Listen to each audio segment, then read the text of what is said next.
Richter Knives here, episode 11. We're going to talk about what did I carry before I was a knife guy. So, let's get right into it.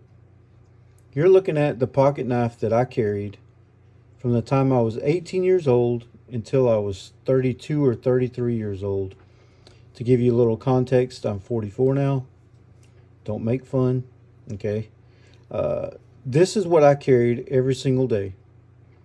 I put it in my right back pocket and used it. I didn't have any other knives. I didn't have a secondary knife. I didn't have a collection of knives.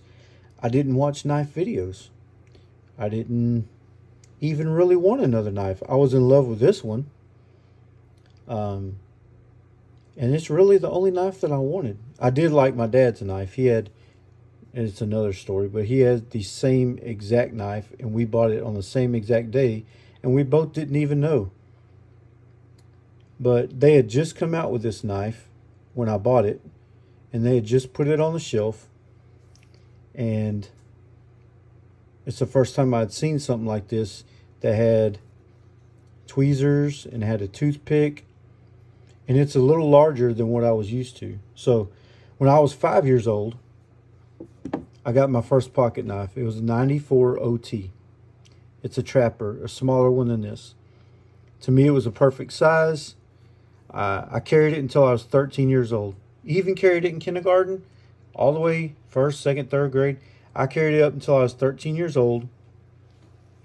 And I had sharpened it until the blades disappeared. It was far gone.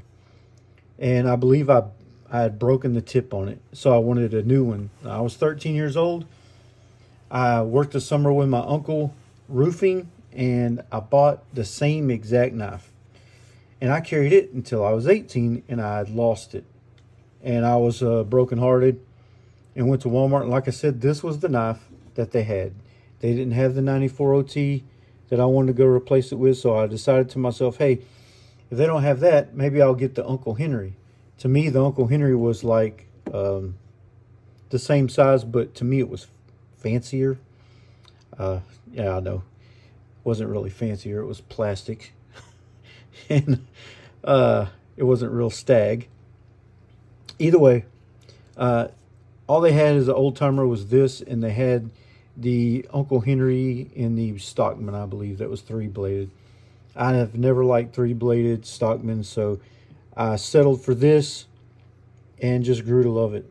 But I learned the same day that I bought this, my dad bought the same one. So I had to keep really good track of it so we didn't swap knives by accident somehow. But through the years, I had used this knife, like I said, every single day. And you can see the wear on it. I'm just going to let you look around it real quick. I don't know if the back springs have blackened from just being carbon and patina, but it could have been black. I don't remember. You see the saw cut, all the scratches inside the saw cut. Some reason it's green right here. I may have had paint at some point. And I was ruthless to this knife. I think I remember hammering things with it.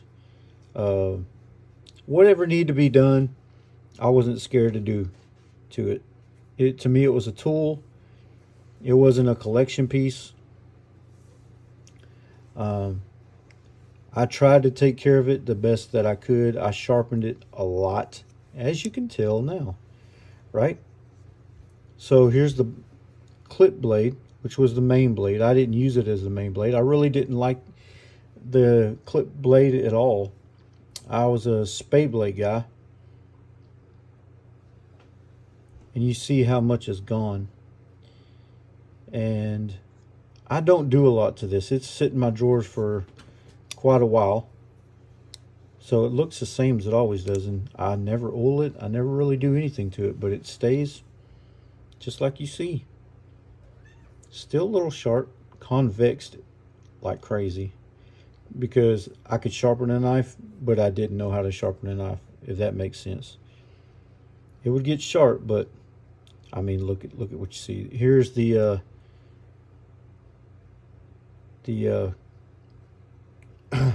golly, what am I trying to say?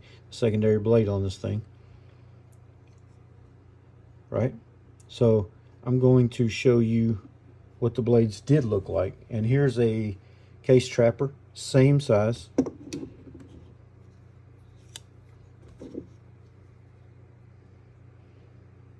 Size comparison right there. It's pretty much the same thing.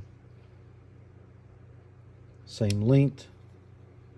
Pretty much same thickness except for the butt end right there where the old timer had to house these tools in here, so it was a little thicker. And here's your clip point.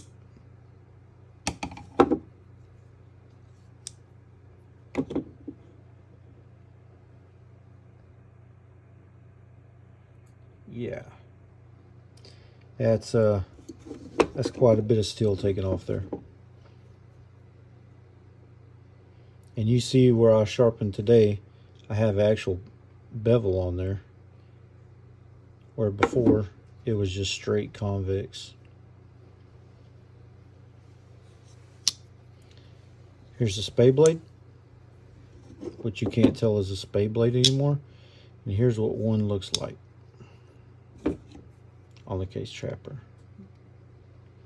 So you could see I used that thing mercilessly.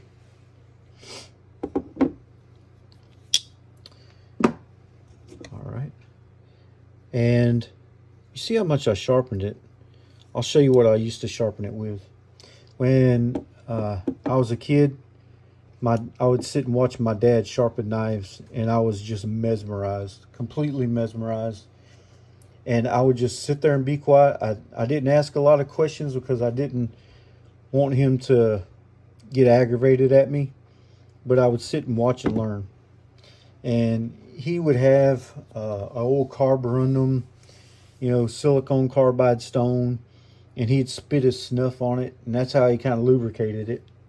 Which, think about that nowadays, and it's gross to me back then. That's the only thing I knew. Then he had a diamond stone on a wooden block. I believe it was an edge right. And then he had this right here. When I moved out of the house, or my mom and dad's house when I got older, I didn't have my dad's steel. And he used this. I'd never seen a strop. He kind of used this as a strop. And it's just a fine case XX, which I'll show you where it says case XX right here. Right there, where my thumb is. He had used this as, I guess, his strop. And this is just smooth steel. And he had got it from my grandpa, who he said had bought it at Academy at some point and had passed it down to him. I ended up getting this, but after my dad passed away. But back in the day, my dad would use his carborundum stone, then he'd use his diamond edge stone on the wooden block, and then he'd go to this, and he'd have screaming sharp edges. And it was almost like a legend to me, how he would have his pocket knife. Everybody knew he had a sharp pocket knife on him at all times. I wanted to be just like that. So I tried to learn how to sharpen knives. Well, whenever I didn't have this anymore and I'd moved out, I went and bought this stone right here, or plate. This is a Smith's, right? And you can pause it and read this. This is kind of tells you how to take care of it, use it, all that stuff. But you can also see the diamonds have worn plumb off this thing. I've had it for years and years and years. But this is what I sharpened my knife on. And then I'd go to my dad's house and I would use this just to kind of get that fine edge on it. So that's how I pretty much sharpen my knife. I would just sit here and lay it flat on there and just come across, and I just whittle that dude on down until there was no choice for it to have but a very, very, very fine edge. And it would be sharp enough, and it still is. That's craziness to me. It still is sharp enough to shave your hair right now. And it's pretty thick behind the edge after all that. But it's convexed. Not on purpose. It's just how I learned to sharpen, I guess.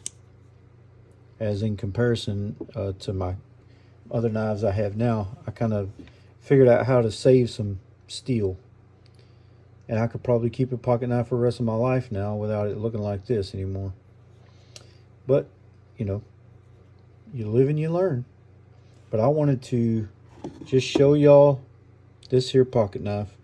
And I've got a new YouTube channel. This is all new. And I believe this knife has earned its place in one of the playlists on my channel. It's sat in my pocket for so many years, and I used it for so many years for all kinds of things. So there's a look around my old timer. And if you're wondering what it is, it's a Schrade USA 98 OT. It has these what do you call it, tweezers. And what I used to do with my tweezers is I would take this and just knock the rust off my knife like that, just scrape and scrape and scrape to get the rust off my knife, because I didn't really know how to take care of carbon steel. I just cleaned it off with that thing, and I was proud of myself for keeping the toothpick for so long. But after I stopped carrying it, believe this or not, is when I lost it. But I may get on the Evil Bays or the Jungle website and get me another one of those just because. But every now and then I'll take this out and look at it and just remind myself, this is what I had before I became a knife guy. Actually, really not bad. And if it all came down to it, I suppose I could get away with this. Anyways, I just want to share that with y'all. Thank y'all for hanging out. Comment down below, what did you carry before you were a knife guy? Right? Okay. So, old timer, Richter, out.